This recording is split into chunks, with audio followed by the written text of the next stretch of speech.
I guess when she's not torturing me at my house, she's torturing Tootie here. That's good. I know you've had a crush on me, and I was wondering if you wouldn't mind.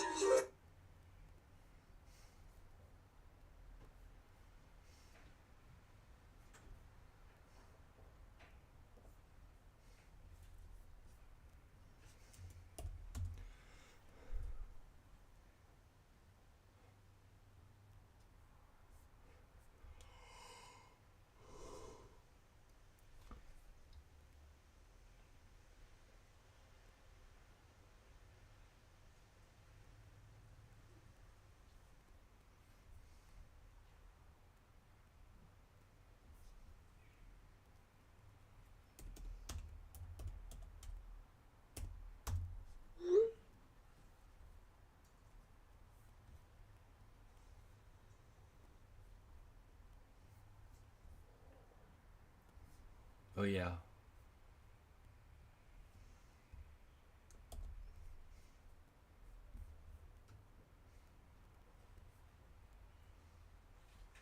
Hvad så Mia? Hey. What up? Yeah.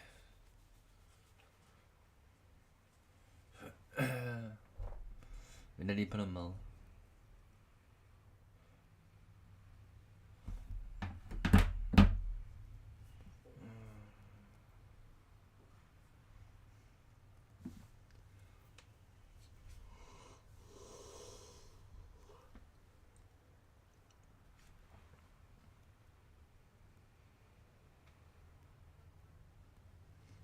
Ja, det fortjener en slutning.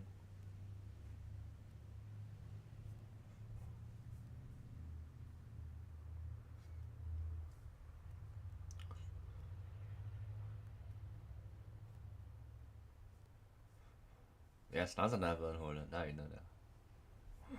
Efter Holland så blev den dansker. Og nu har vi haft den i Sverige. Nå, så har vi haft den i Norge. Nu har vi en i Norge. Næste gang bliver det Sverige.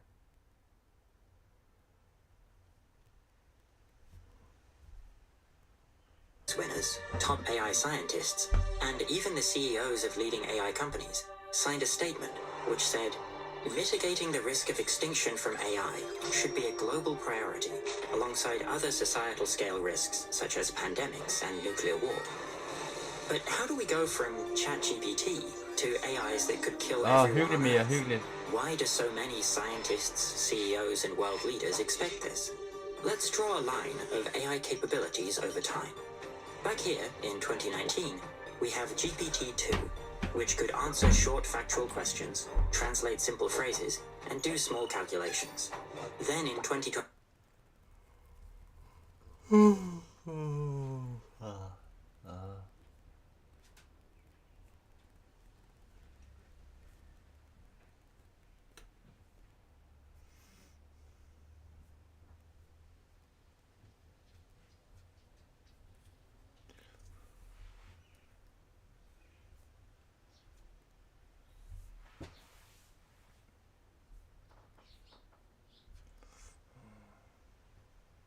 Evil Morty has been one of the most popular characters in the series. He became a fan favorite ever since his debut in the 10th episode of the first season. We know almost nothing about him or his past, but in the Rick and Morty comics, one character appeared who has a very strong resemblance to him, and today I want to talk about Morty who hated Rick. But before starting, I want to ask you all to like this video and subscribe to the channel for more. I hope you all have a great day. Now let's start the video. Our story starts in Rick and Morty issue 7, which was released on October 25th. 2015, we can see a Blade Runner type futuristic world where a mysterious character sits on the throne and talks to a certain doctor. He demands some kind of seed that will survive the interdimensional trip, and once he got that weird seed, his henchmen took that scientist, most likely to execute. Who's Mo Salah? Mo Salah. Does Mo Salah have a page? Okay, he's gonna reply to me. Hey Mohammed. What do you think about play? Hey Mohammed. Hello. Den må Salah være i fred. Han er gift.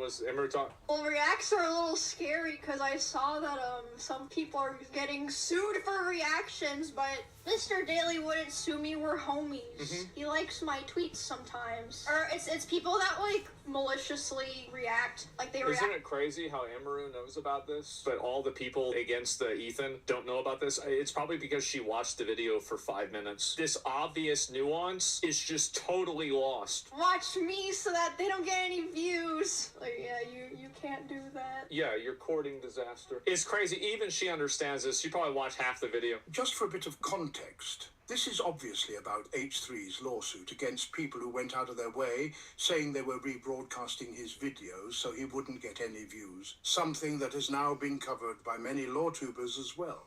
And settle with them. If you settle with them, maybe you can save your ass and save yourself some embarrassment. So surely this completely and totally mild take by Emiru can't possibly have caused any drama. Woman who hangs out with every rapist she meets. I think Israelis are fine. 60,000 likes. Mr. Daly wouldn't sue me. We're homies. He likes my tweets sometimes. The H3 Snark and Lefty Twitter set their sights on Amaru. What the fuck? Amaru is a scene girl that sometimes does a Nazi salute because it's edgy. Amaru does a Nazi salute. And this is the thing, is that these are the people that useful little token she is. I just want you to see that, like, anything that these people do, these people are abusive. They're bullies. They want to gang up on people and push them around. I think, again, the best way to approach this stuff is to just call it out immediately and just say how ridiculous it is. When they go after attacking somebody like Emiru for saying that, maybe it's not a good idea to react to somebody's video and say actively that you're breaking fair use, right? Like, this is the most basic take that you can pop. Du tror, man ikke må reagere mere? Shit. Jo, kom nu videre med. Den er ikke engang nået særlig langt færdig for centret. Jeg sværger.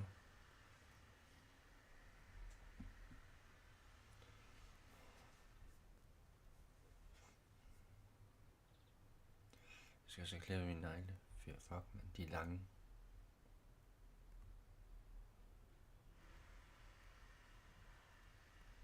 Søndag 3? Ja, søndag 3, bror. Det er næsten søndag 2. Hvad så, bror, mand? Så er vi tilbage. Vi venter lige på noget mad. Hey. Og jeg har ikke bestilt... det er ikke McDonald's som den her gang. Det er en sandwich. Oh ja. Og en iste. Og en kage. Ja. Den burde være her snart. Jeg kan se, den er på vej. Vold er på vej. Oh shit. Glæder mig så meget til i morgen. Oh shit. Det er så Espresso House, noget det hedder, i stedet for, ikke, i dag. Men det er også lækkert, det er også lækkert. Jeg har en ven, der arbejder der. Jeg har så ikke handlet der i lang tid med den anden side, ikke? Men ja, det bliver i hvert fald lækkert, det bliver lækkert.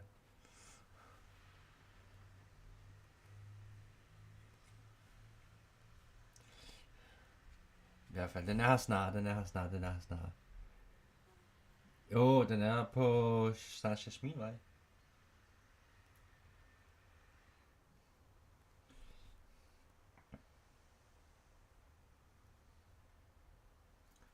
Jo.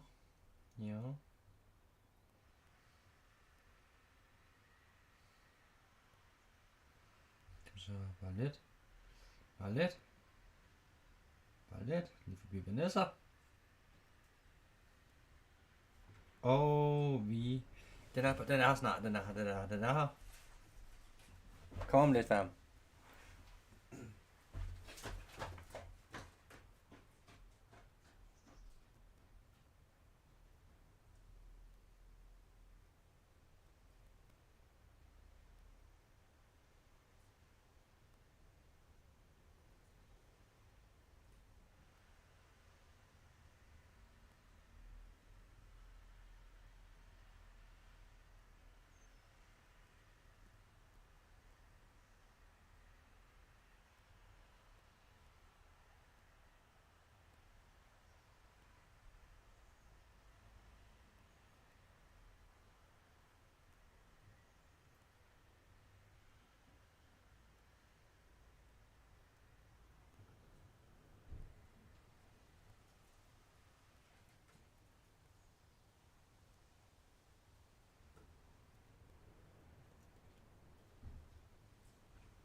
Jeg skriver mester.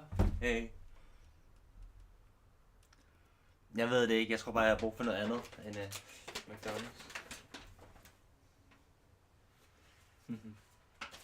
For helvede, mand. Jeg ved ikke, hvad spiller. Er det Andreas? Okay. Vi har lige en lækker iste her. Og en cookie. Og en pizza til sidst. Og en sandwich.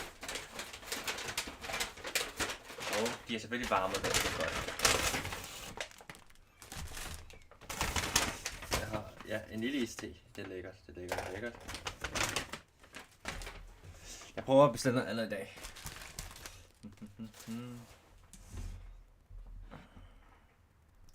Det er med jordbær og citron. Lækkert nok.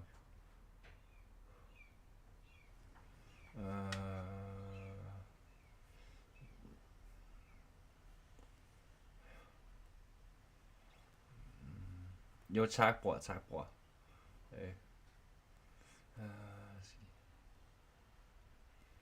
The Alonso era is here, and while the scorelines, of course, aren't the main focus in a debut match, it gave us some early insight into how Xabi Alonso plans to tactically revolutionize Real Madrid. So let's take a closer look at how he's set up.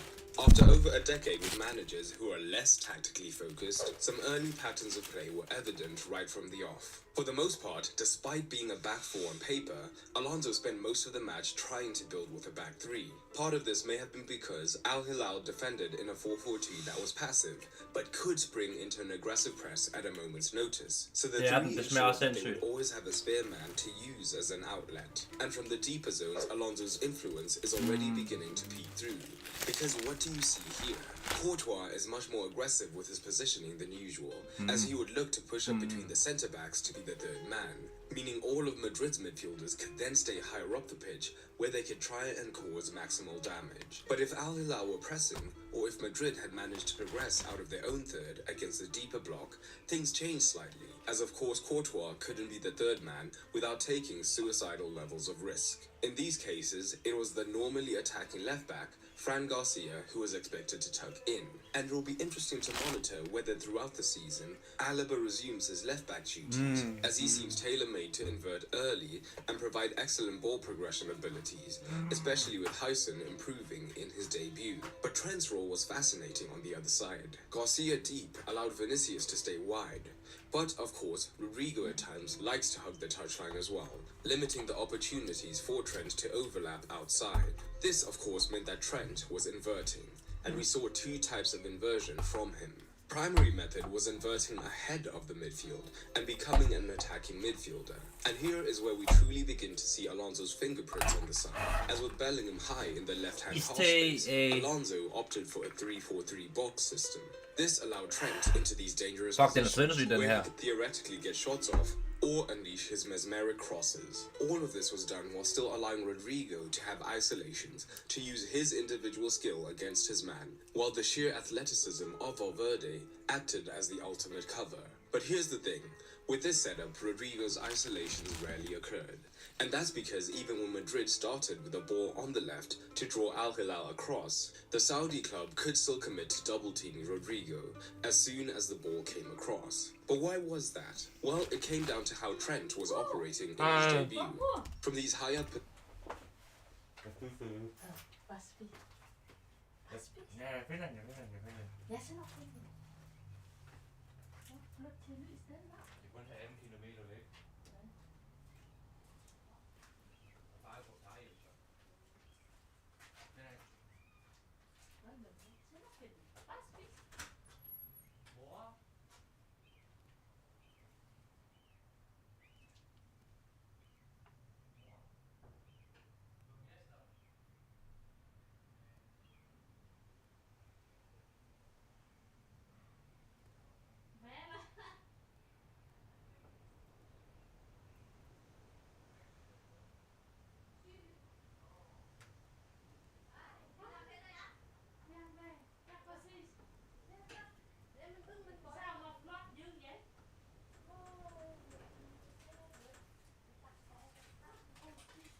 Is ikke min kop te, for helvede, mester.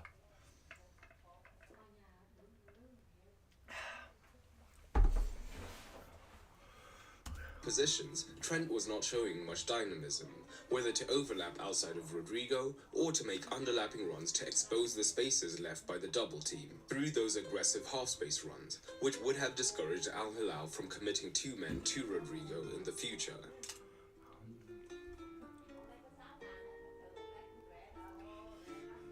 This was compounded by Valverde also still being central, rather than providing the outlet option deep. Again, with the aim of drawing a man.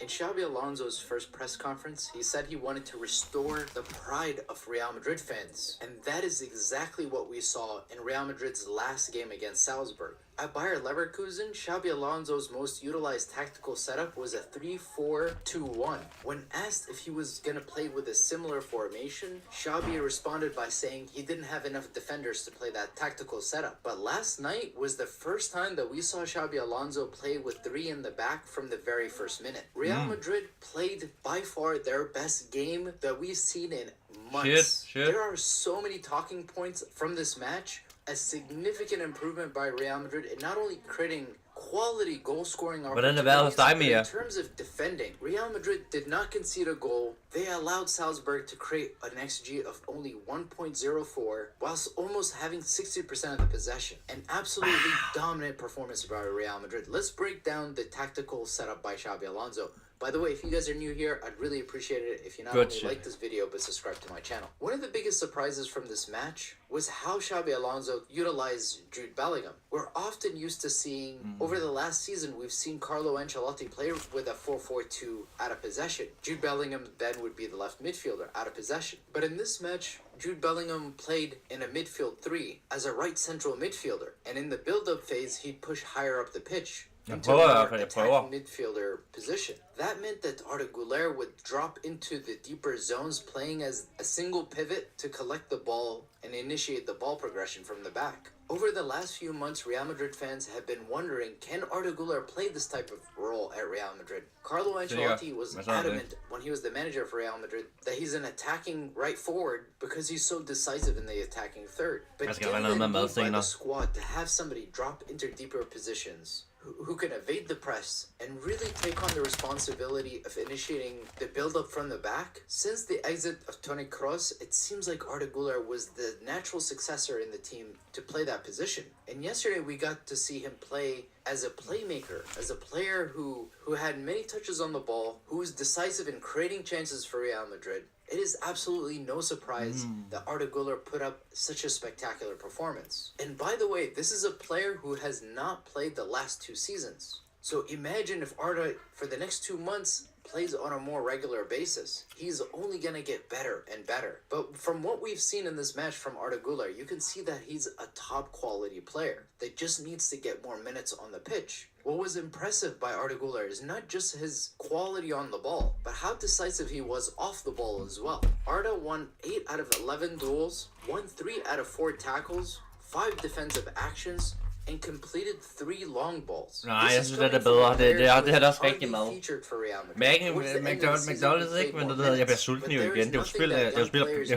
Det er et spil. Playing more minutes on the pitch. That is the thing that's going to help Arda Güler the most. Judging just by last night's match. Hvis man har det dårligt, så skal man i hvert fald ikke købe Mac'en, fordi ja, det smager godt, og det er lækkert, men problemet er bare, at det er hurtigt væk, så du er hurtigt smadret igen. Du får lige et par bidder, og så tænker du, jeg har energi nu, ikke? Og så er den væk igen. Men ja, det er en anden side af sagen.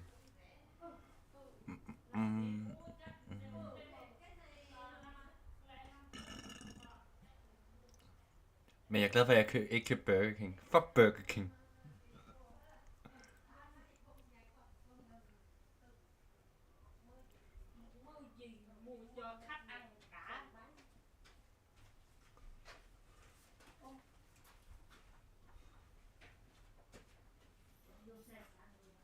Hvad sker der for mig? Nå, fair nok.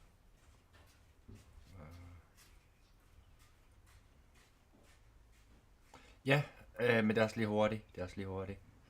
Der var nogen, der skulle hente min mor.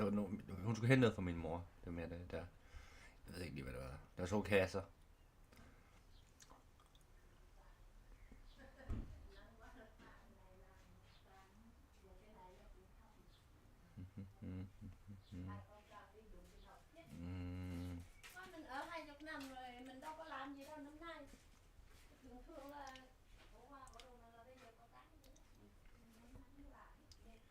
Når jeg taber over det Simpsons. De har dræbt moren i Family i Simpsons. Jeg ved ikke om det er rigtigt, men de dræbte hende på sæsonafslutningen, ikke? Og så må vi se, hvad der sker på den næste sæson.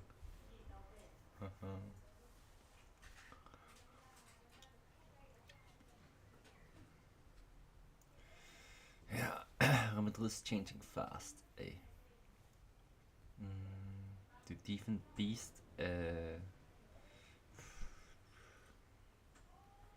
Jeg synes, en god banger. Prime Jude Bellingham fra Dortmund. Ej, shit.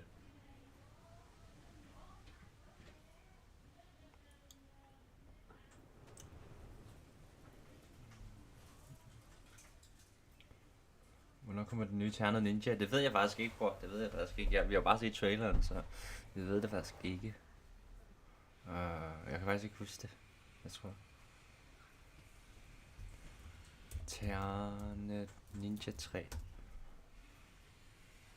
Jeg skal tjekke, hvornår kommer der Ternet Ninja 3? 21. august. Okay, ikke dårligt. Shit. 21. august. Fuck.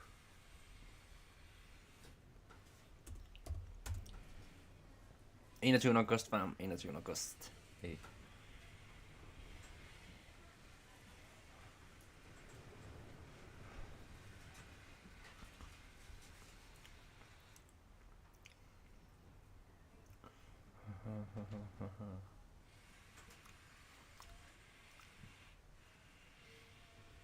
Yeah. Anything, honey? Not really. Find anything, honey? Not really. Come on, Mandy. At least try something. Fine. Oh, so cute. Kinda look like your dad with those. Hold on, let me show him. What? I'm getting the contacts. Screw you, Billy. Aw, don't be mad, you're so cute. What about these? I bet they'll look great. Fine, but last one. These are okay. Contacts then? Yes. And these. They look good on you, Mandy. Tænk over, at der kommer 3 Ternet Ninja film før GTA 6.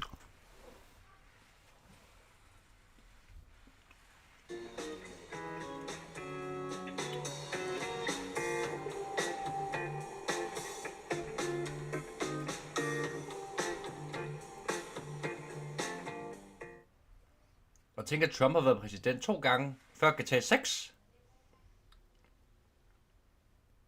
Det er en underlig verden, vi lever i.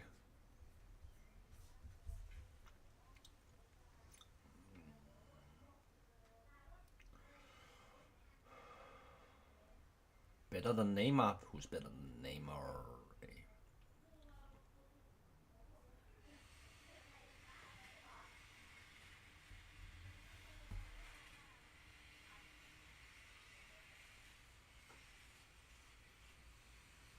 Oh, God.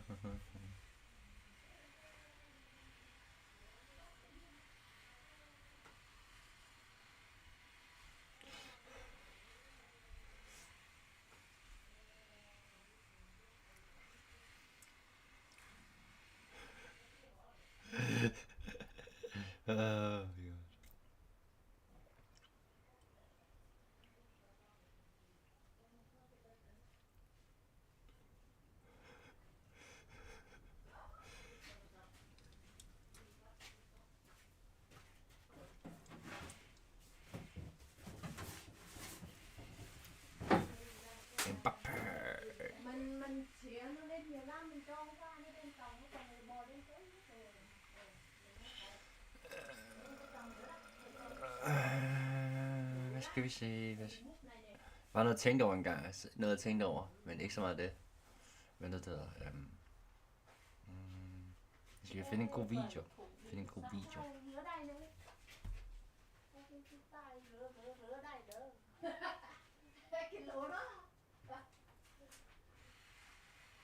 Åh shit, jeg har noget irriterende.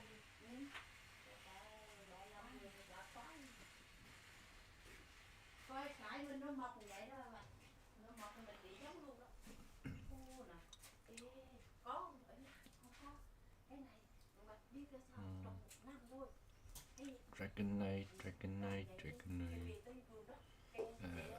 Hvad sker der helt for noget? Forvideopagen, jeg var banger, du ved, de sidste par gange, når der bare ingenting lige nu. Så nu må de se Gaming Pokémon podcast. Og hvor fornøjeligt. Okay, prøv det.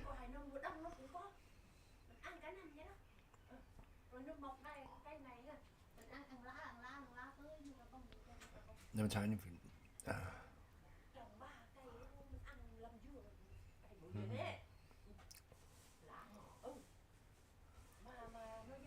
Where's the worst life of all time?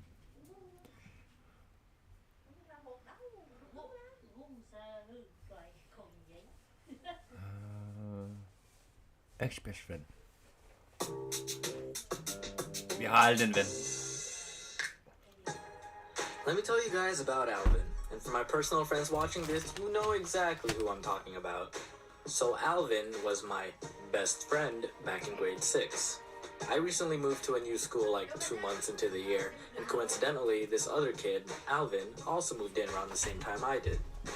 We got put into the same classroom, but I guess no one told them because there weren't enough desks to accommodate the 2 new students. So for their temporary solution, they made us share one desk. It was kinda awkward at first, but we became close friends pretty quick since we were both the newbies, and also since we literally sat inches apart from each other. What I wish I realized sooner at the time was that Alvin was a total douche. I mean, we shared common interests like anime, video games, and whatever, but Alvin, he had problems. He had a really sick and perverted sense of humor for his age. He had this chronic thirst for stealing, and he was uncomfortably really touchy-feely without realizing it. There was one time we had to do a project and needed to work in pairs. The assignment was to build a bridge structure out of pasta. Luckily for me, I didn't have to work with Alvin on this project. Unluckily for my friend Marco, who was Alvin's partner, hot glue was involved in the construction of this bridge. So on the day of submission, we all got to class with our bridges, and I see Marco with his arm bandaged. We're all like, dude, what happened? Den er også crazy, den her. Det er...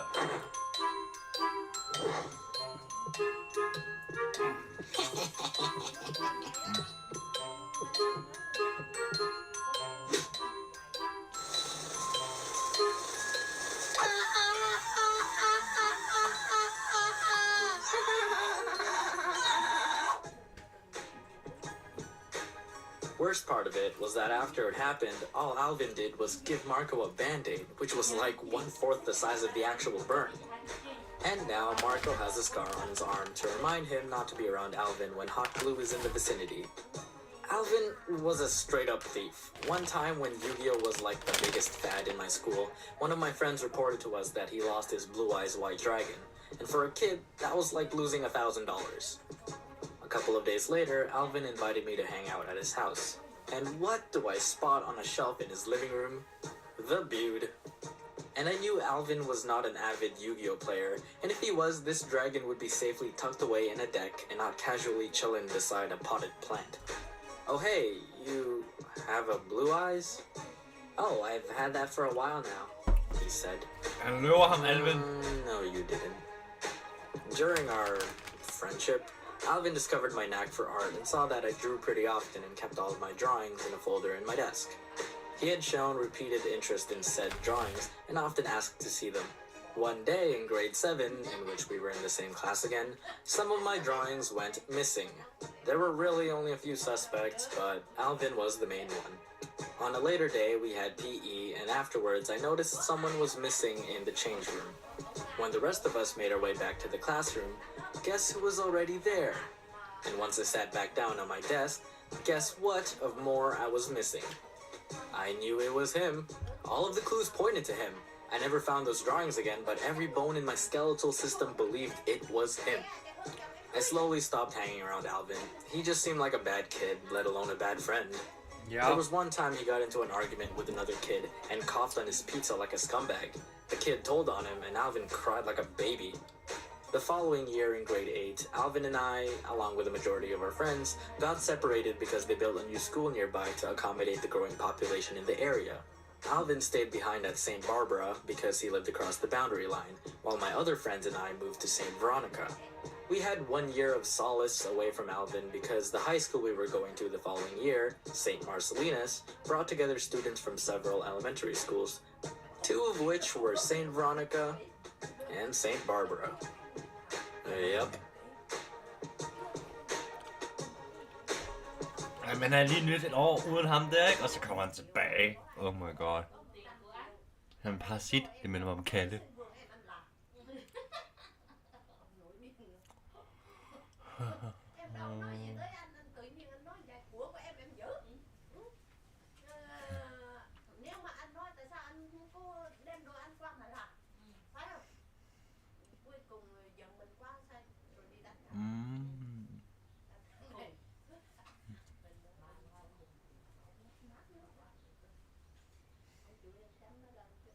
Kommer som noget spændende for you page. Hey.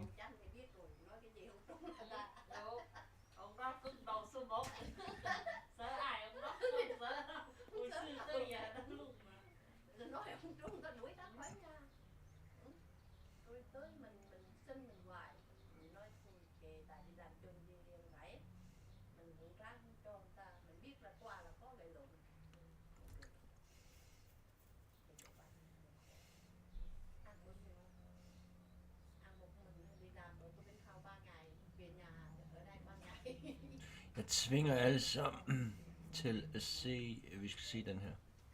We used a powerful AI model to create 2 intellectual thinkers, an atheist. Hi, I'm an atheist. And a believer in God. Hi, I'm a believer in God. We put these 2 thinkers in a face-to-face debate to tackle one of humanity's most challenging questions. To judge this debate, we selected 5 different AI models as referees to see which arguments they would evaluate as stronger. Join us and promise not to cheat. Don't skip ahead in the video to see the final results.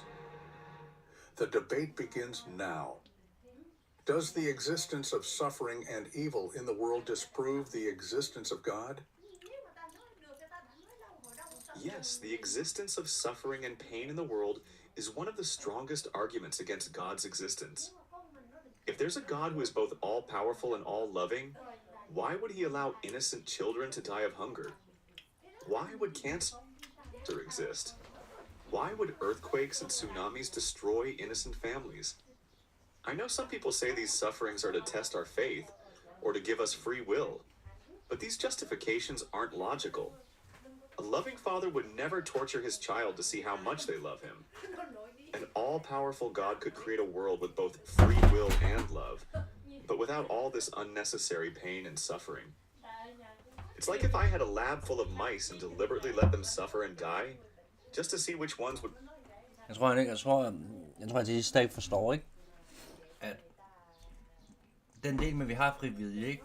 Det er, at vi også kan have vores meninger for os selv, ikke? Fordi når vi ikke har, hvis vi ikke har frivillige, fordi det vil så sige for eksempel, så kunne Gud tage alt ondt fra os, ikke? Og det kommer dertil, hvor at du kan ikke lave en verden med fri vilje uden ondskab. Why? Because we're humans. Jeg tror ikke folk forstår, at så længe at vi mennesker kan stille spørgsmål og alt muligt, ikke? Men why are we meant to judge? And forget what I mean, fordi det her det er ikke vores planet. Hvor mange mennesker, der kan komme og prøve at argumentere mod, at det er ikke vores planet. Det er dyrenes planet. De var her først. Vi er en parasit. Would remain loyal to me. This would be unethical, even for an ordinary human, let alone a perfect and all-loving God. We asked several large language models to score each response from 0 to 100 based on these 10 criteria. The score these models gave to the atheist's first response is as follows. Ja, ærligt. I don't deny the suffering that exists in the world, but this suffering isn't proof that God doesn't exist. In fact, without God, we couldn't even say something is bad or unethical.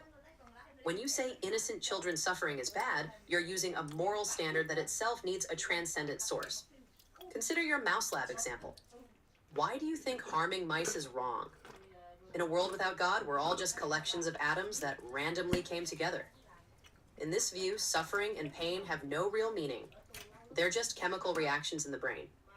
Besides, we can't be sure that God doesn't have good reasons for allowing this suffering. Like a child who doesn't understand why their parents allow them to get a painful vaccine. From our limited perspective, we might not understand all divine wisdom. Ja. Det synes jeg faktisk var et bedre svar. Your comparison with giving a child a vaccine is interesting, but there's an important difference. Parents know the vaccine is necessary for the child's health, and its short-term pain prevents dangerous diseases. But when a child dies of hunger, what greater good is there? Nu siger jeg bare et eksempel. Man ved aldrig nogensinde. Vi ved jo aldrig, om en af de børn, der er den næste Hitler. And atheists don't like that argument, but it is an argument. Regarding ethics without God, your argument isn't logical. We can decide what's right and wrong based on the consequences and impacts of our actions on others. If an act... Og i sidste ende med ateist, ikke? Hvis I virkelig er så heldige, som I går påstår, ikke, og I mener, vi er forkert, ikke? Why are you not doing anything? Why are you not changing the world, then? Hvorfor slår alle ateister sig ikke sammen bare og prøver at ændre verden og gøre den bedre, hvis de mener, at Gud ikke gør det godt nok? Så gør det selv. Eller er I for dovne til det? Action causes unnecessary suffering to intelligent beings. That action is morally wrong. We don't need God to understand this. Also, if ethics must come from a transcendent source, how do you know that source is benevolent? Maybe that transcendent being is evil itself. This is Plato's famous question. Do the gods love good deeds because they are good? Or are good deeds good because the gods love them?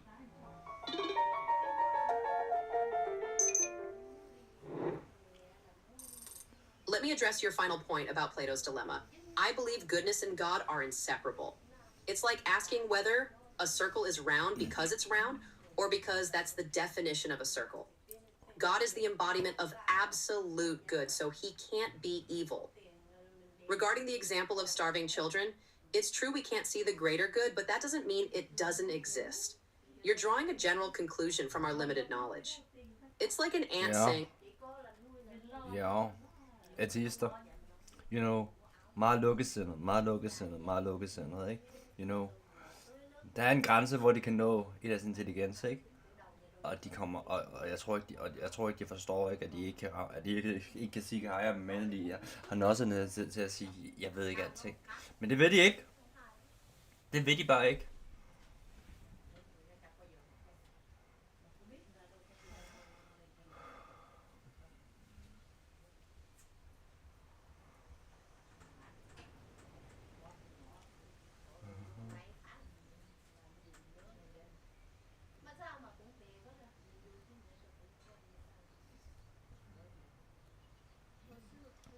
Tænk hvis alt det her, det var en stor prank, og vi er sådan bare blevet trollet fuldstændig.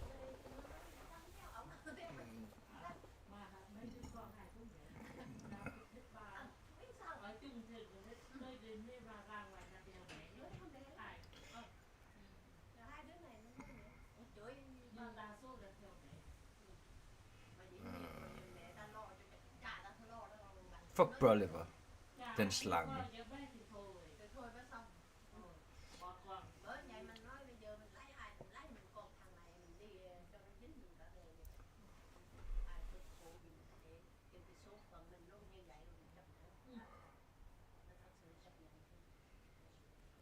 Altså, jeg håber endda, jeg håber endda, jeg møder ham, ikke, så jeg kan give ham en losing.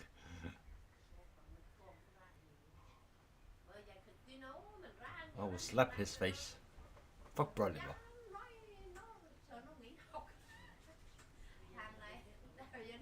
Men han har skrevet en gang på min livestream, ikke? Du ved, men nu har jeg ikke tur skrevet siden. Og jeg har beviser.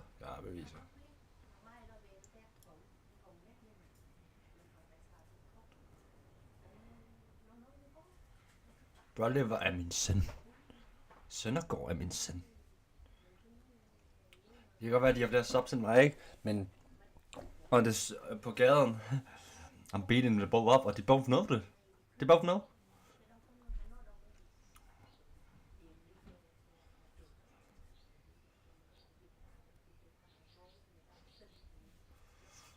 Fuck stjerneboksning, der bare så der går og duke down på gaden. Det er som street fight, så der går.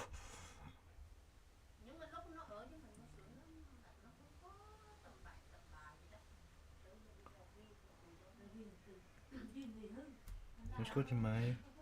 Sander skriver til mig. Hey. Jeg skal sende det til mig.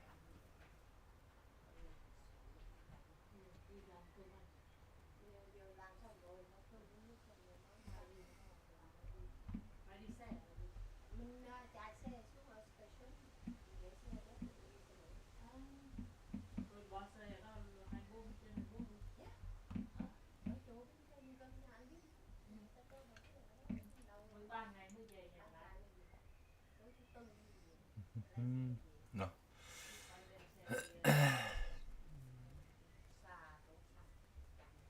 Shit.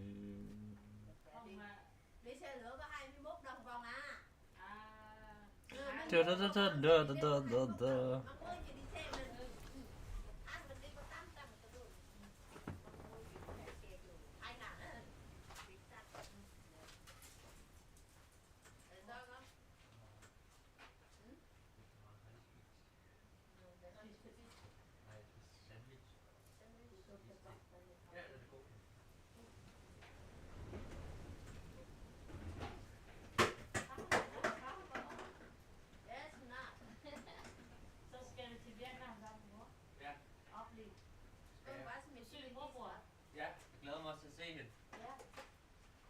Jeg har set Mikes mormor før på et tidspunkt. Det var i Netto, der arbejdede der.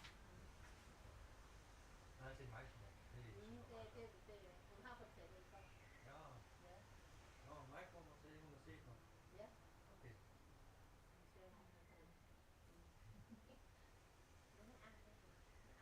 Jeg spiser faktisk meget mad. Jeg spiser faktisk meget mad. Jeg spiser ikke for lidt.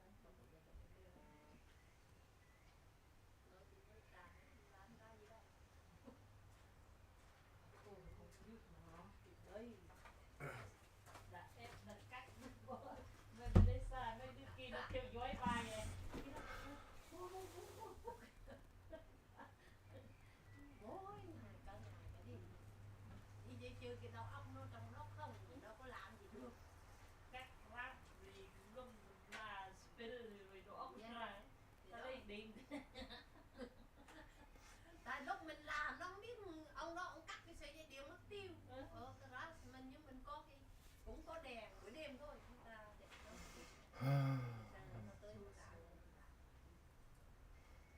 thôi về nha. Làm từ gặp ha.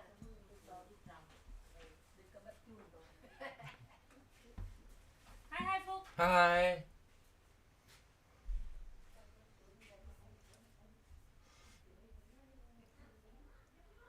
How to tag.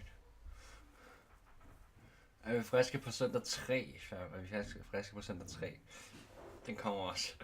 Oh shit.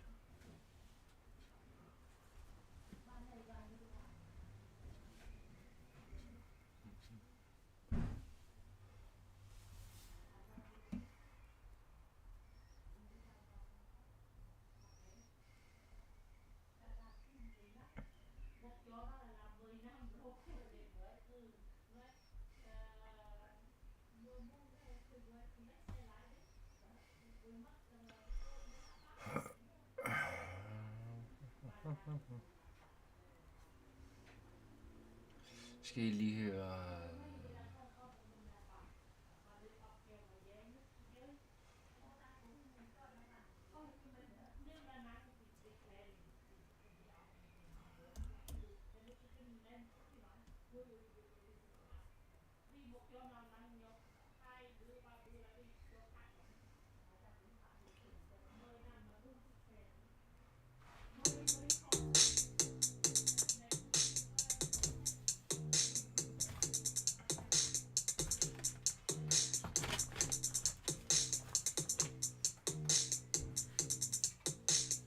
Kan I give dig penge, så køber jeg nogle senge, så kan vi bolle længe på alle de senge. Kan I give dig penge, så køber jeg nogle senge, så kan vi bolle længe på alle de senge. I'm a nigga sculpture in the house, yeah. Don't tripping on me. I don't want to see the same bitch and hoes. Can't relate to us, swear I'm a bros. I'm a nigga sculpture in the house, yeah. Don't tripping on me. I don't want to see the same bitches and hoes. Can't relate to my squad, I'm a bros. I'm a nigga sculpture in the house, yeah. Sæt en nigga hjerter og smileys, og vi boller med Billie Eilish. Der er ikke noget fis med Better Therese. Der er ikke noget fis med Better Therese. Der er ikke noget fis med Better Therese. Der er ikke noget fis med Better Therese. Der er ikke noget fis med Better Therese. Der er ikke noget fis med Better Therese. Der er ikke noget fis med Better Therese. Der er ikke noget fis med Better Therese. Send en nigga hjerter og smileys, og vi